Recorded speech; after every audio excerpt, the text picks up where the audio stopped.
अरविंद केजरीवाल की गिरफ्तारी के बाद एक संवैधानिक सवाल एक खड़ा हो गया है कि क्या अरविंद केजरीवाल जेल से सरकार चला सकते हैं।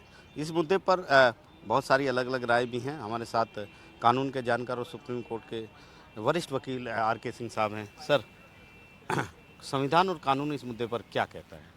देखिए, जहाँ तक संवैधानिक व्यवस्थाओं की बात है या कानून की बात है, तो ये बिल्कुल स्पष्ट है कि अगर उन पे चार्जशीट भी हुआ है और कन्विक्टेड नहीं है, तो आर्टिकल 75 के तहत वो मुख्यमंत्री तो बने रह सकते हैं। लेकिन इससे इतर एक और भी व्यवस्था है, जिसको हम बार बार कहते हैं, पहले भी हमने कहा है कि कॉन्स्टिट्यूशन जो है हमारा है, वो एक लिविंग डॉक्यूमेंट है। अगर वो लिविंग डॉक्यूमेंट है तो कहीं ना कहीं वो सांस भी लेता है। सांस लेता है तो उसके अंदर एक नैतिकता भी है। और कॉन्स्टिट्यूशनल मोरालिटी जो है वो किसी भी संविधान की आत्मा होती है। ये तो एक बहुत बेसिक चीज़ है और मॉरल वैल्यूज़ ही हमारे सोसाइटी की के पिलर को डिफाइन करती हैं। तो कॉन्स्टिट्यूशनल मोरालिटी के अगर स्केल पे भी आप देखें तो ये व्यवस्था अच्छी नहीं है जो केजरीवाल साहब चला रहे हैं। अब रह गई दूसरी बात। इस संदर्भ में मैं आपको एक बड़ा इंटरेस्टिंग बात बताना चाहता हूँ। इस मुल्क में इस टाइप की घटना पहली बार हुई है। इसके पहले कोई ऐसी घटना रही नहीं जहाँ पे एक मुख्यमंत्री जिद पे अड़ा हो कि हम जेल के अंदर से ही सरकार चलाएंगे। तो एक फ्रेंच फिलोसोफर थे, साइंटिस्ट थे, पॉलिटिकल हिस्टोरियन थे, एलेक्स डी टोकाविली। उन्होंने बोला था कि in America there is no question which sooner or later cannot become a judicial question. America में शायद ही कोई ऐसा राजनीतिक प्रश्न है जो आज नहीं तो कल जुडिशियल प्रश्न के रूप में कन्वर्ट ना हो जाए।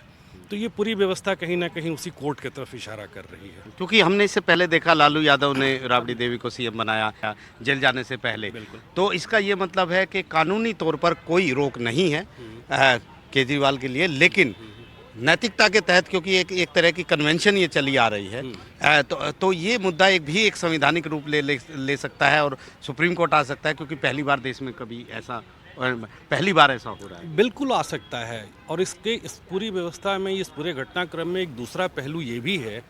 ये दूसरा पहलू ये है, आशीष जी, कि जो ओथ ऑफ सीक्रेसी का वो लेते हैं शपथ, वो मेयर हॉलो वर्ड्स नहीं है।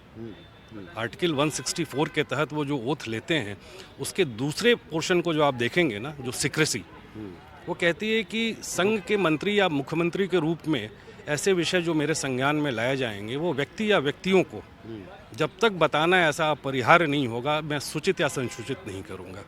आप जेल में बैठे हुए हैं, आपकी खुद की फ्रीडम जो है subject to conditions of sanction bye executive and judiciary है। सरकार की सेंसिटिव फाइल जो है रूट करेगी जेलर के थ्रू, फिर वहाँ से बाहर निकलेगी, तो वो ओथ भी तो ब्रीच हो रहा है। तो वो जैसे ही ओथ ब्रीच हो रहा है या कोर्ट से भी परमिशन या प्रोबेबिलिटी है ब्रीच करने के लिए, हमारे न्यायालय ब्रीच करने का इंतजार नहीं करेंगे। ये एक ऐसी सिचुएशन है कि या तो आपको ब्रीच करने के लिए दिया जाए, अगर ब्रीच करने नहीं देते हैं तो दिल्ली की सरकार सफ़र करेगी। जो दिल्ली का एक्ट है 1994 का, और ट्रांजैक्शन ऑफ बिजनेस रूल्स है, वो कहता है कि कैबिनेट के सारे डिसीजंस मुख्यमंत्री से रूट करते हुए लेफ्टिनेंट गवर्नर और सेंट्रल गवर्नमेंट में जाएंगे। आप समझ रहे हैं कितनी बड़ी बात है। ये परपिचुएट किया जा रहा है एक कॉन्स्टिट्यूशनल क्राइसिस को।